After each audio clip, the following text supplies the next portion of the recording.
Assalamualaikum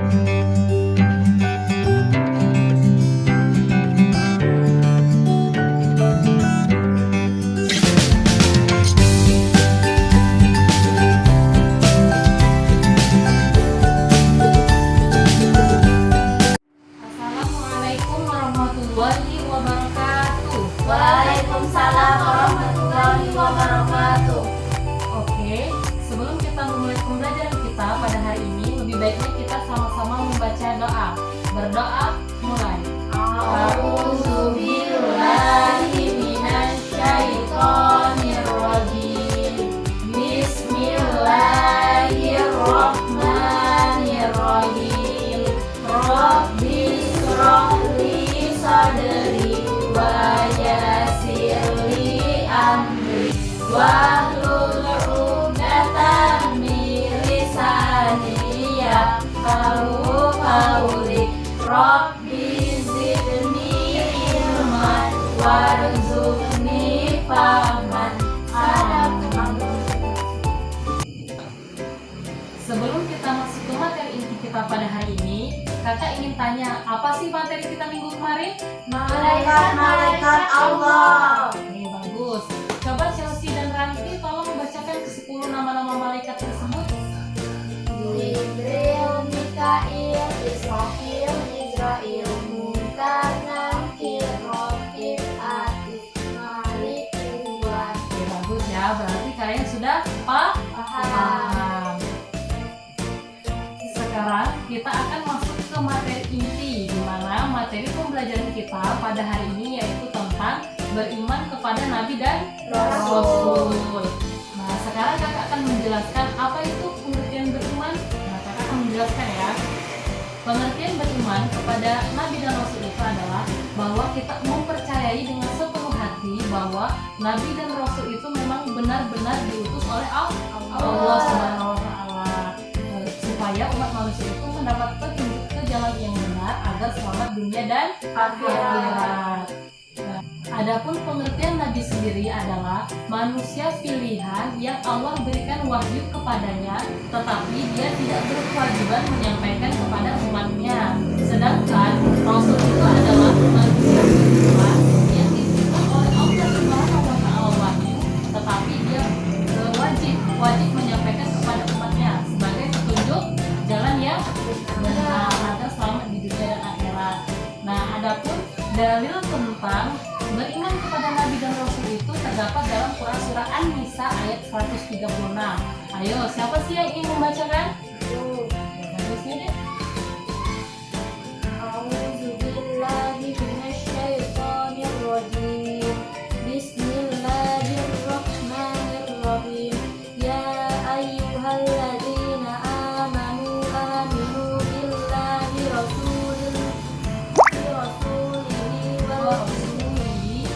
rasulihi wal kitabil ladzi nazzala ala rasulihi wal kitabil ladzi anzala min qabl wa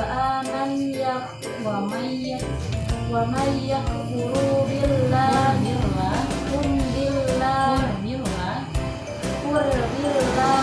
wa malaikatihi wa kutubihi wa rusulihi wal yawmil akhiri faqad dalla dalalam ba'ida. Artinya, wahai orang-orang yang beriman, tetaplah beriman kepada Allah dan Rasulnya Muhammad dan kepada kitab Al-Quran yang diturunkan kepada Rasulnya serta kitab yang diturunkan sebelumnya. Barang siapa ingkar kepada Allah, malaikat-malaikatnya, kitab-kitabnya, rasul-rasulnya, dan hari kemudian, maka sungguh orang itu telah tersesat sangat jauh. Oke, bagus ya. Nanti di rumah lancarkan lagi cara membaca Al-Quran. Adik-adik, menurut kalian ada berapa sih jumlah Nabi dan Rasul itu? 25. Bagus. Jumlah Nabi dan Rasul itu kan ada 25. Itu merupakan Nabi dan Rasul yang wajib diketahui. Nah, sedangkan berdasarkan hadis, jumlah nabi itu sebanyak 124.000 orang, sedangkan jumlah rasul itu hanya berjumlah 312 orang. Di antaranya itu termasuk namanya Rasul Ulul Azmi, yang mana yang pertama yaitu Nabi Ibrahim, Nabi Nuh, Nabi Musa, Nabi Isa, dan terakhir yaitu Nabi Muhammad. Nah, sekarang siapa sih yang ingin membacakan kisah Nabi Musa dan Nabi Nuh? Saya. Oke, bagus. Ayo deh bacakan kisah Nabi Musa, ranting kisah Nabi Nuh. Mulai dari Hatun dulu ya. Ayo berdiri deh.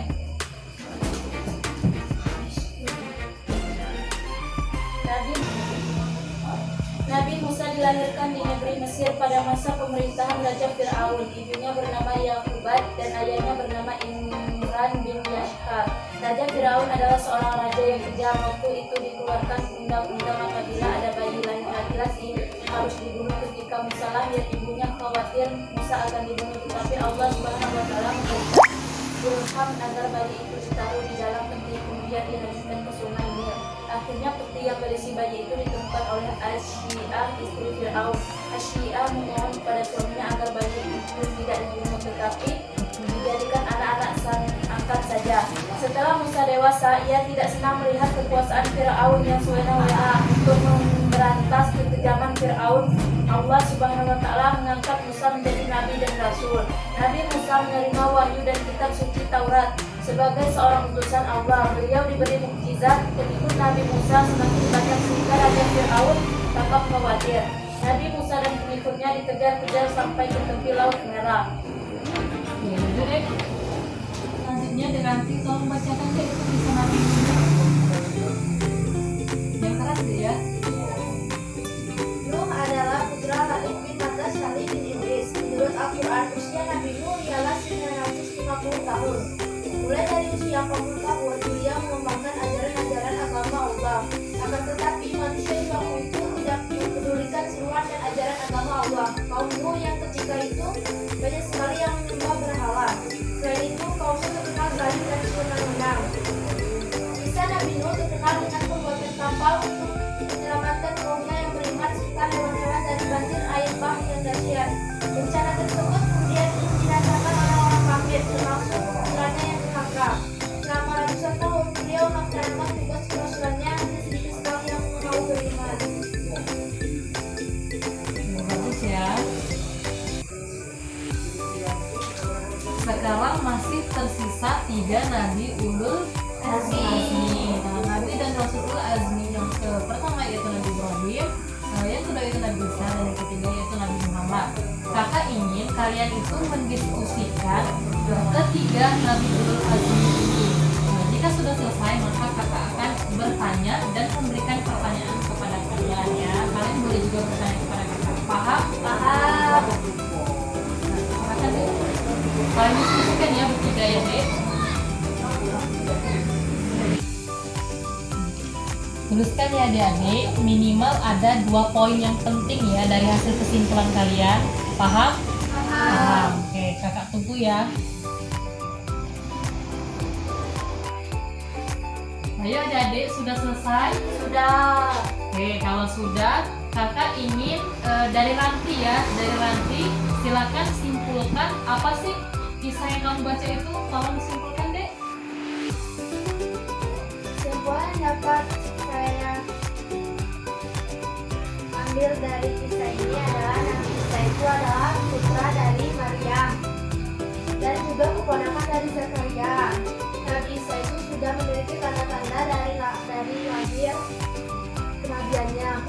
Bagus ya, Dia juga mempunyai mukjizat, bisa menghidupkan burung yang dia buat dari tanah liat serta bisa menyembuhkan penyakit yang parah sekalipun. Oke, sudah ya dek. Sekarang ayo coba Atun tolong simpulkan dek. Yang dapat saya simpulkan adalah Dari kisah Nabi Ibrahim itu ya. dari kisah Nabi Ibrahim adalah Nabi Ibrahim hidup pada zaman Raja Namrud dan mukjizatnya adalah tidak terbakar oleh api. Oke, bagus. Yang terakhir yaitu kisah Nabi Muhammad. Ayo coba Dek Nanti tolong simpulkan Dek.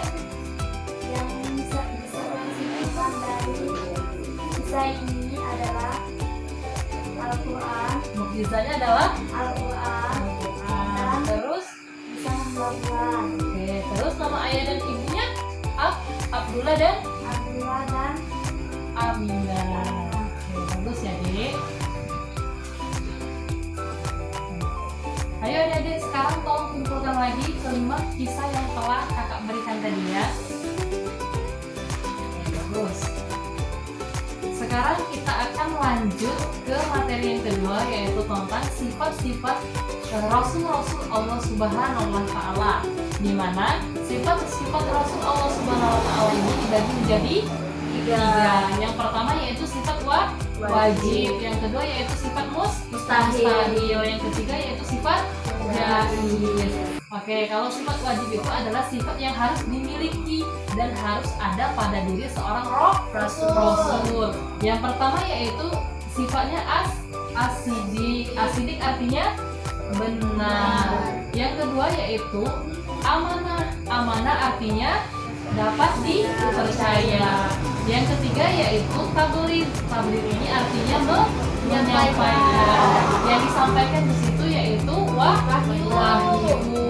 Sedangkan yang keempat yaitu fatona artinya cerdas. Oke, bagus. Terus sifat mustahil itu adalah sifat yang tidak mungkin dimiliki oleh seorang Rasul. Yang pertama yaitu al-kizib itu artinya pembohong ataupun pendusta. Yang kedua yaitu al-khianah artinya berkhianat, lawan dari amanah. Yang ketiga yaitu al-kitman itu artinya menyembunyikan kebenaran, itu juga tidak mungkin.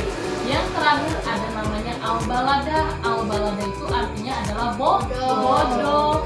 Nah, sedangkan untuk sifat jaiz itu sendiri adalah sifat kemanusiaan, bahwa Nabi dan Rasul Allah itu sama seperti kita, yang mempunyai rasa haus, rasa lapar, bisa juga sakit, dan juga pada akhirnya dia juga bisa juga meninggal. Paham adik-adik? Paham. Adik-adik, karena tadi kita sudah belajar 2 materi, sekarang kakak ingin kalian membuka LKS halaman 23. Kalian kerjakan 5 soal esai tersebut ya, sebagai simulasi kita, bahwa kalian itu sudah paham tentang materi yang telah kakak jelaskan tadi. Paham? Paham. Ayo dikerjakan mulai dari sekarang ya.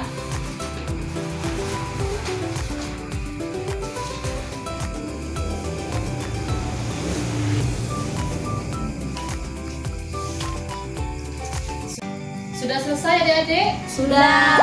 Oke, kalau sudah kumpulkan ya yang teratur, mulai dari Huswatun, Ranti, dan Chelsea. Oke, terus nih. Ini nanti kakak akan nilai ya.